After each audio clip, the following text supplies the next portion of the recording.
The way forward is for the Ruto regime to calm down, stop the arrogance of chest thumping, sit down and talk to the doctors. You cannot say there is no money, yet we see you splashing our money on luxury items.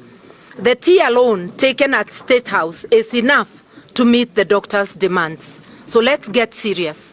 We call out the Ruto regime for the callousness in handling or mishandling the doctors' strike, thereby causing untold suffering and loss of lives of citizens.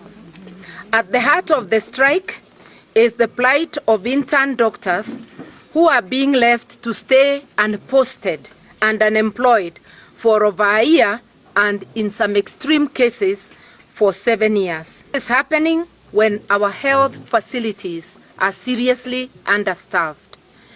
In other words, we really need the services of the interns who have now not been posted. It's also happening when our health facilities are ill-equipped. It is unconscionable for the regime to continue splashing taxpayers' money on non-essential luxury items like motor vehicles, new pavilions in State House, fancy umbrellas, to name but a few. Of citizens do not matter to this regime, and that their priority is their own comfort and that of a select few. We condemn this in the strongest terms possible.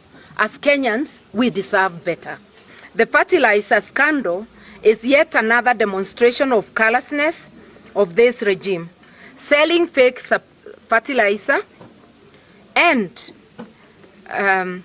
seeds which are believed also not to be good enough, therefore fake seeds to farmers, is wishing hunger and death for Kenyans and especially the vulnerable, who are the majority. The fake fertilizer haste suggests a deliberate scheme to lower food production, to increase food insecurity, in order to force starving Kenyans to be at the mercy of food cartels.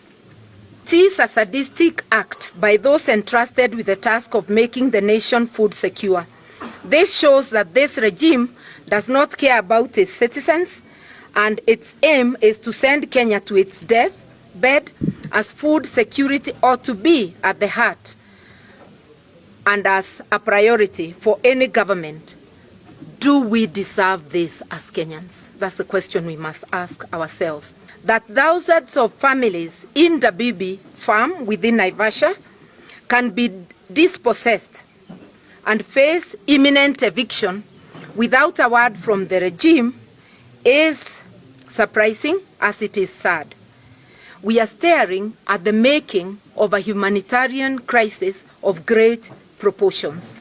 Alas, for Dabibi, it is Ruto himself who is said to be the buyer in quotes, of the 5,000 acres from a Mr. Kipkulei. The curious questions that beg for answers are: when did Ruto acquire this land? How much did he pay? What was his source of money? Because hatujui kama akona shamba ya pesa. We just want to know that he was a bona fide purchaser. So what was his source of money? Did his due diligence inform him that there were over 40,000 families living on the farm? Because that is something that is known to any member of the public. Any special reason that Dr. Ruto's ownership has only been revealed when he captured state power? Why not before?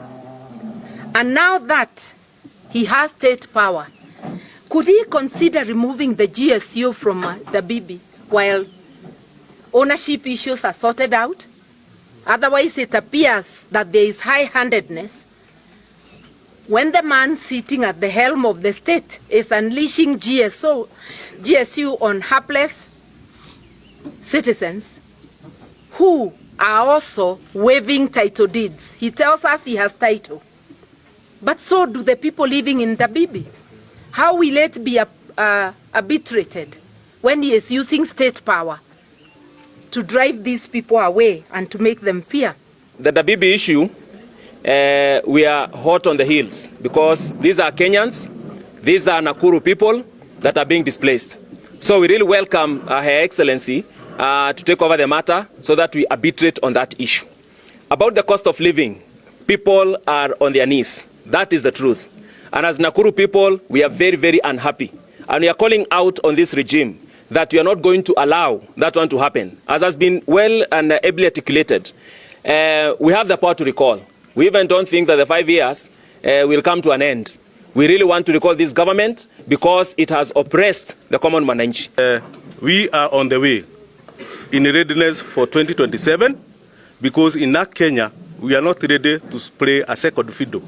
We are playing in the first 11, and we are going to present, as we have declared here in Naivasha, that we are going to have candidates at all levels, from president, governor, senators, women rep, MPs, and also MCAs. So be ready for us, other counties.